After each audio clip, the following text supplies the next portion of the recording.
तो चलिए आज बात करते हैं काइनेटिक एनर्जी की। आप जानते हैं काइनेटिक एनर्जी का मतलब होता है एक ऐसी टाइप की एनर्जी जो एक मूविंग ऑब्जेक्ट के पास होती है।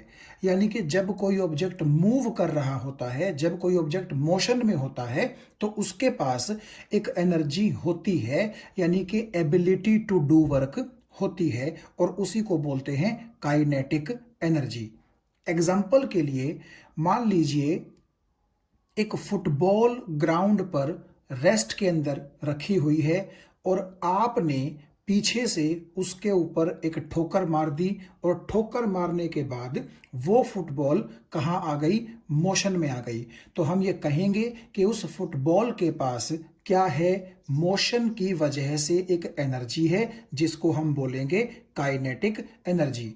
और आप यहां अगर इस लाइन पर ध्यान दें, सबसे पहले यहां लिखा गया है कि kinetic energy of the body is equal to the work done in imparting it v velocity. यानी कि जो ऑब्जेक्ट आपका मूव कर रहा है, मान लीजिए वो वी वेलोसिटी के साथ मूव कर रहा है, तो उस ऑब्जेक्ट को वी वेलोसिटी इंपार्ट करने के लिए, वी वेलोसिटी उस ऑब्जेक्ट को प्रोवाइड करने के लिए आपने जो भी वर्क किया है वो वर्क ही बेसिकली उसकी काइनेटिक एनर्जी के अंदर कन्वर्ट हो जाता है। आप इसको थोड़ा सा आसान तरीके से यूं समझ सकते हैं कि मान लीजिए जब फुटबॉल धरती पर पड़ी थी, आपने उसके ऊपर लात मार करके कोई काम नहीं किया था तो वो चल भी नहीं रही थी, इसलिए उसकी काइनेटिक एनर्जी जीरो थी। और जैसे ही आप फुटबॉल को लात मारेंगे, ठोकर मारेंगे, तो बेसिकली आपने क्या किया?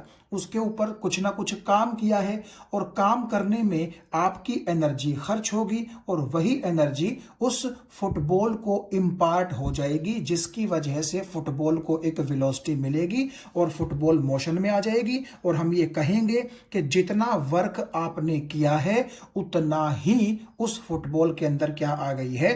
काइनेटिक एनर्जी आ गई है, क्योंकि उसी जो आपने वर्क किया है उसी वर्क की वजह से फुटबॉल ने वी वेलोसिटी को क्या किया है? एक्वायर किया है। तो इसका जो एक्सप्रेशन है काइनेटिक एनर्जी का, उसको डिराइव करने के लिए हम एक बार यहां देखते हैं। ये मान लीजिए कोई ऑब्जेक्ट है जिसका मास m है और u0 का मतलब है कि मान लीजिए इनिशियली इसकी वेलोसिटी 0 है, यानी कि ये रेस्ट पर है। तो आपने क्या किया? इस ऑब्जेक्ट पर पीछे से सपोज कीजिए F फोर्स लगा दिया। तो F फोर्स अगर एक m मास के ऑब्जेक्ट पर लगाया जाएगा तो नेचुरली उसकी जो वेलोसिटी है वो 0 से बढ़नी शुरू हो जाएगी और हम मान लेते हैं कि उसके अंदर जिस तरफ फोर्स लगाया गया है उसी डायरेक्शन के अंदर ए एक्सेलरेशन पैदा हो गई है। तो न्यूटन के सेकंड लॉ के अकॉर्डिंग हम लिख सकते हैं F is equal to m a. F is the force acting on the object, m is the mass of the object and a is the acceleration produced inside the object। तो इसकी जो velocity थी वो शुरू में 0 थी और force जब लग जाएगा, एक्सेलरेशन जब पैदा हो जाएगी, तो मान लीजिए ये ऑब्जेक्ट आगे चलता रहा चलता रहा चलता रहा और एक एस डिस्प्लेसमेंट के बाद मान लीजिए इस ऑब्जेक्ट की वेलोसिटी कितनी हो चुकी है? v हो चुकी है, हम ऐसा मान लेते हैं। तो अब देखिए, अगर कोई आपसे पूछे कि इस ऑब्जेक्ट पर आपने वर्क कितना किया, तो वर्क का फॉर्मूला होता है फोर्स डॉट डिस्प्लेसमेंट। फोर्स आपने F लगाया और आपने S डिस्प्लेसमेंट तक का अगर सारा कार्यक्रम देखना है तो हम S डिस्प्लेसमेंट यहां रख देते हैं। तो F डॉट S जो है वो हो जाएगा FS कोस थीटा। अब देखिए, फोर्स जिस डायरेक्शन में है डिस्प्लेसमेंट भी उसी डायरेक्शन में है, इसीलिए थीटा हो जाएगा 0 और कोस 0 होता है 1, इसीलिए वर्क का फॉर्मूला आपके पास ये आ गया। इसका मतलब ये है कि इस ऑब्जेक्ट के ऊपर आपने F इंटू S इतना वर्क किया है। अब हम ये जानते हैं कि फोर्स का जो ऊपर फॉर्मूला था m में, वो फॉर्मूला अगर मैं यहां रख दूं तो वर्क का मेरे पास एक नया एक्सप्रेशन आ जाएगा m इंटू ए इंटू एस। और हम ये भी चीज जानते हैं कि एक इक्वेशन ऑफ मोशन हमारे पास होती है v² minus u² is equal to 2as। यहां पर आप जानते हैं v फाइनल वेलोसिटी होती है। यहां पर भी आप देखिए फाइनल वेलोसिटी मैंने s डिस्प्लेसमेंट के बाद कितनी मानी है, v ही मानी है। हालांकि यहां u जीरो है क्योंकि इनिशियल वेलोसिटी में जीरो मान करके चल रहा था। ए का मतलब है एक्सेलरेशन ऑब्जेक्ट में कितनी पैदा हुई, वो मैंने ए मानी है। और एस का मतलब है कि डिस्प्लेसमेंट ऑब्जेक्ट ने कितनी की है, जो कि मैंने यहां पर कितनी मानी है, एस। तो जब इस इक्वेशन के अंदर आप यू को जीरो पुट करेंगे, क्योंकि हमारी ऑब्जेक्ट की इनिशियल वेलोसिटी जीरो है, तो हमारे पास आ जाएगा v square is equal to 2as। और यहां से मैं एस की वैल्यू अगर निकाल लूं तो वो आ जाएगी वी स्क्वेयर अपॉन 2a। तो यहां से जो ये s की वैल्यू है मैं यहां पुट कर दूंगा, यानी कि W is equal to m a into s. तो ये वाली s की वैल्यू यहां पुट कर देंगे और ऐसा करने के बाद आप देखिए a से a कैंसिल हो जाएगा और हमारे पास बचेगा हाफ एम वी स्क्वेयर। तो इसका मतलब यह है कि आपने इस ऑब्जेक्ट पर half m v square work किया है। तो जैसा कि हमने पहले भी कहा था कि जितना आप वर्क करेंगे ऑब्जेक्ट पर, वही वर्क किस में कन्वर्ट हो जाएगा, उसकी मोशन वाली एनर्जी यानी कि काइनेटिक एनर्जी में कन्वर्ट हो जाएगा। क्योंकि फिर से देखिए, अगर आप फुटबॉल के ऊपर कोई वर्क नहीं करेंगे, कोई लात उसको नहीं मारेंगे, कोई ठोकर उसको नहीं मारेंगे, तो वो चलेगी भी नहीं, उसके अंदर कोई काइनेटिक एनर्जी नहीं आएगी। आप अगर उसको पीछे से थोड़ी सी स्लो ठोकर मारेंगे, यानी कि आप कम काम करेंगे, तो उसकी काइनेटिक एनर्जी भी कम होगी। और अगर आप उसको ज्यादा जोर से ठोकर मारेंगे, ज्यादा वर्क करेंगे, तो उसकी काइनेटिक एनर्जी भी क्या होगी, उतनी ही ज्यादा होगी। तो क्योंकि आपके द्वारा किया गया वर्क ही ऑब्जेक्ट की काइनेटिक एनर्जी के रूप में कन्वर्ट हो जाता है, इसीलिए मैंने W की जगह लिख दिया काइनेटिक एनर्जी, कि जितना वर्क किया है वही आपके ऑब्जेक्ट की क्या होगी, काइनेटिक एनर्जी होगी। और आप यहां देख सकते हैं कि जो काइनेटिक एनर्जी है वो मास के और वेलोसिटी के स्क्वायर के डायरेक्टली प्रोपोर्शनल है। और आप अगर यहां वेलोसिटी को जीरो रख दें और यहां पर आप देखिए v का मतलब है कि फाइनल वेलोसिटी उसकी कितनी है, यानी कि किस वेलोसिटी से वो चल रहा है। तो अगर आप ये देखें कि मान लीजिए मैं इस v को जीरो पुट कर देता हूं, तो इसका मतलब क्या होगा, इसका मतलब ये होगा कि आपके जो ऑब्जेक्ट की वेलोसिटी है वो जीरो है, यानी कि ऑब्जेक्ट रेस्ट पे है, तो नेचुरली उसकी काइनेटिक एनर्जी कितनी आ जाएगी, जब आप यहां v को जीरो रखेंगे तो काइनेटिक एनर्जी भी जीरो आ जाएगी। इसका मतलब है कि आपने उस ऑब्जेक्ट पर कोई वर्क नहीं किया था, इसीलिए उसने कोई काइनेटिक एनर्जी गेन नहीं की है। तो इसीलिए मैंने यहां लिखा था कि काइनेटिक एनर्जी जो बॉडी की है वो उतनी ही होगी जितना वर्क डन आपने उसके ऊपर किया है, ताकि वो ऑब्जेक्ट वी वेलोसिटी को क्या कर सके, अटेन कर सके। तो इसलिए जो आपने वर्क किया वही ऑब्जेक्ट की काइनेटिक एनर्जी हुई, और उसका फॉर्मूला है half into mass of the object into square of the velocity of the object. तो आइए अब बात करते हैं एक और important topic, work energy theorem के बारे में। वर्क एनर्जी थ्योरम बेसिकली एक स्टेटमेंट है जो ये बताती है कि जितना वर्क आप किसी ऑब्जेक्ट पर करेंगे वो वर्क उतनी ही उस ऑब्जेक्ट की काइनेटिक एनर्जी को चेंज कर देगा। यानी कि आप ये कह सकते हैं कि work done by the net force acting on a body is equal to the change in the kinetic energy of the body। आप अगर यहां ध्यान से देखें, यहां एक ऑब्जेक्ट है और मान लीजिए अभी तक इस पर फोर्स लगाया नहीं गया है, ये ऑलरेडी मोशन में है और मान लीजिए इसकी काइनेटिक एनर्जी है 30 जूल। आप थोड़ा सा ध्यान से देखें, शुरुआत में यहां पर F दिखा जरूर रखा है, लेकिन ये मान लीजिए कि अभी तक ये लगाया नहीं गया है ऑब्जेक्ट पर।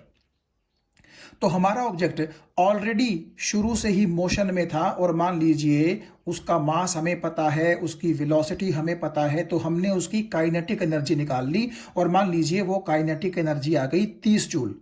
लेकिन जैसे ही पीछे से फोर्स लगा तो मान लीजिए इसकी जो काइनेटिक एनर्जी है वो बढ़कर के हो गई 50 जूल। तो चेंज कितना हुआ काइनेटिक एनर्जी में, 50 में से 30 जब आप घटाएंगे तो 20 जूल का चेंज हुआ। तो वर्क एनर्जी थ्योरम यही बात बोलती है कि जितना आपके ऑब्जेक्ट की काइनेटिक एनर्जी में चेंज हुआ है, नेचुरली उतना ही वर्क उस ऑब्जेक्ट पर किया गया है। यानी कि हम ये बोल सकते हैं कि ये जो F फोर्स है इसने इस ऑब्जेक्ट पर जो वर्क किया नेचुरली वो कितना रहा होगा, 20 जूल रहा होगा। क्योंकि आप एक चीज देखो, 30 जूल काइनेटिक एनर्जी तो इसके पास ऑलरेडी है और पीछे से इसको वर्क कितना मिल गया, 20 जूल। तो वो वर्क भी तो एक तरह की एनर्जी होती है, तो वो एनर्जी इसके अंदर ऐड हो जाएगी। तो 30 प्लस 20 कितना हो गया, 50। यानी कि आपके ऑब्जेक्ट की जो फाइनल काइनेटिक एनर्जी है वो कितनी हो जाएगी, 50 जूल हो जाएगी। तो आप अगर ध्यान से इस चीज को समझें तो वर्क एनर्जी थ्योरम एक तरह से कंजर्वेशन ऑफ एनर्जी के बारे में ही बात करती है कि जो एनर्जी आपने इस ऑब्जेक्ट को दी तो वो एनर्जी इस ऑब्जेक्ट की प्रेजेंट एनर्जी में जुड़ जाएगी और इसीलिए इसकी टोटल एनर्जी उन दोनों एनर्जीज का सम हो जाएगी। आप एक चीज देख सकते हैं कि ये जो फोर्स है, कोई ना कोई ऑब्जेक्ट तो बाहर से ये फोर्स लगा रहा होगा और जो ऑब्जेक्ट ये फोर्स लगा रहा होगा वो वर्क कर रहा है, उसकी एनर्जी कम हो जाएगी क्योंकि वो वर्क कर रहा है तो उसकी एनर्जी खर्च होगी। लेकिन एनर्जी कंजर्वेशन ये बोलता है कि एनर्जी जब कम होती है तो बेसिकली आप ये नहीं बोल सकते कि एनर्जी डिस्ट्रॉय हो रही है, बल्कि वो एनर्जी जरूर किसी न किसी और फॉर्म के अंदर अपीयर हो रही होगी। तो जो ऑब्जेक्ट ये एफ फोर्स लगा रहा है, वर्क कर रहा है, अपनी एनर्जी कम कर रहा है, तो जितनी वो अपनी एनर्जी कम करेगा उतनी ही एनर्जी वो इस ऑब्जेक्ट को इम्पार्ट कर देगा और इसीलिए आपके इस ऑब्जेक्ट की काइनेटिक एनर्जी के अंदर उतना ही चेंज आ जाएगा जितना वर्क इसके ऊपर किया गया है। तो अगर हम वर्क एनर्जी थ्योरम को मैथमेटिकली डिराइव करने की कोशिश करें तो आप यहां ध्यान से देखिए, मान लीजिए ये एक m मास का ऑब्जेक्ट है और इसकी इनिशियल वेलोसिटी u है, तो इसकी जो इनिशियल काइनेटिक एनर्जी होगी वो हो जाएगी हाफ mu स्क्वायर।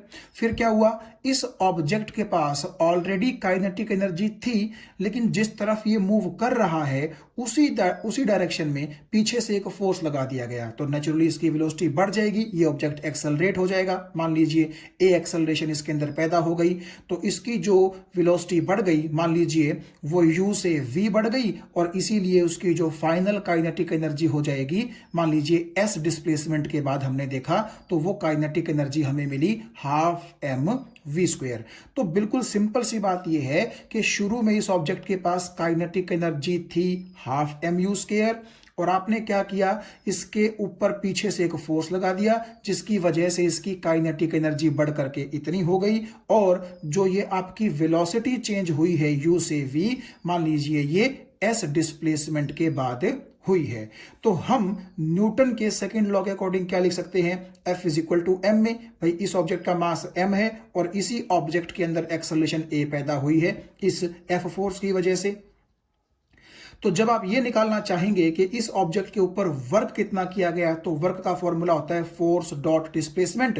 तो क्योंकि डिस्प्लेसमेंट भी इसी तरफ है, फोर्स भी इसी तरफ है, तो एंगल हो जाएगा 0 और वर्क आपके पास आ जाएगा F इंटू एस। फिर वही जो इक्वेशन हमारे पास होती है v square minus u square is equal to 2as, तो उसको अगर हम यूज करें तो आप यहां से s की वैल्यू निकालेंगे तो वो आपके पास ये आ जाएगी और इस s की वैल्यू को यहां आप रख दीजिए तो आपके पास एक्सप्रेशन ये आ जाएगा। और जो ये यहां पर आपको f दिखाई दे रहा है, इस f को आप रिप्लेस कर दीजिए m इंटू a से, तो कुल मिलाकर के वर्क का एक्सप्रेशन हमारे पास ये आ जाएगा। और इसको जब आप सोल्व करेंगे तो a से a कैंसिल हो जाएगा और ये एक्सप्रेशन आपके पास बचेगा। इसको अगर आप ध्यान से देखें, हाफ mv स्क्वायर क्या है, final kinetic energy of the object, half mu square क्या है, initial kinetic energy of the object.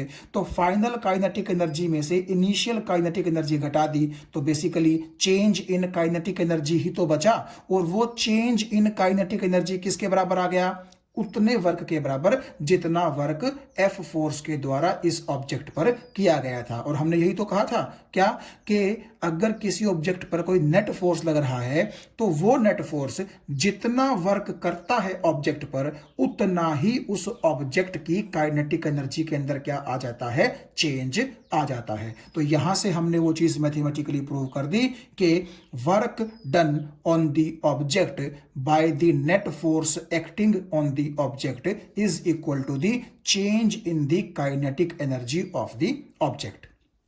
और आप यहां से काइनेटिक एनर्जी का फॉर्मूला भी निकाल सकते हैं। आपने देखा होगा, अगर मैं पिछले केस की बात करूं जहां मैंने आपको काइनेटिक एनर्जी का फॉर्मूला ड्राइव करवाया था, तो वहां मैंने u को 0 रखा था, यानी कि इनिशियल वेलोसिटी मान लीजिए इस ऑब्जेक्ट की 0 है। तो जब आप यहां 0 पुट करेंगे u को, तो बेसिकली w आपके पास किसके बराबर आ जाएगा, हाफ mv² के बराबर आ जाएगा। यानी कि आपने जो वर्क किया वही उस ऑब्जेक्ट की काइनेटिक एनर्जी है। क्यों? क्योंकि अगर आप यहां u को 0 पुट करेंगे तो इसका मतलब है कि शुरू में उस ऑब्जेक्ट के पास 0 काइनेटिक एनर्जी थी, और जितनी भी उसने काइनेटिक एनर्जी गेन की है बाद में, वो उतनी ही गेन की है जितना उसके ऊपर क्या किया गया है, वर्क किया गया है। तो ये आपकी वर्क एनर्जी थ्योरम की स्टेटमेंट है, और ये उसका मैथमेटिकल एक्सप्रेशन है। और सिंपल मतलब मैंने आपको इसका बता दिया कि एनर्जी कंजर्वेशन के अकॉर्डिंग जितना भी कोई ऑब्जेक्ट वर्क करता है, वो एनर्जी उसके शरीर से कम हो जाती है, और वही एनर्जी किसी दूसरे ऑब्जेक्ट को मिल जाती है, और वो ऑब्जेक्ट उस एनर्जी का use as a kinetic energy कर सकता है। जैसे इस ऑब्जेक्ट के पास शुरू में काइनेटिक एनर्जी थी 30 जूल, लेकिन इसके ऊपर वर्क किया गया 20 जूल का, तो नेचुरली इसकी फाइनल काइनेटिक एनर्जी उस वर्क डन को जोड़ करके कितनी हो गई, 50 joule. So work done is equal to change in the kinetic energy of the object.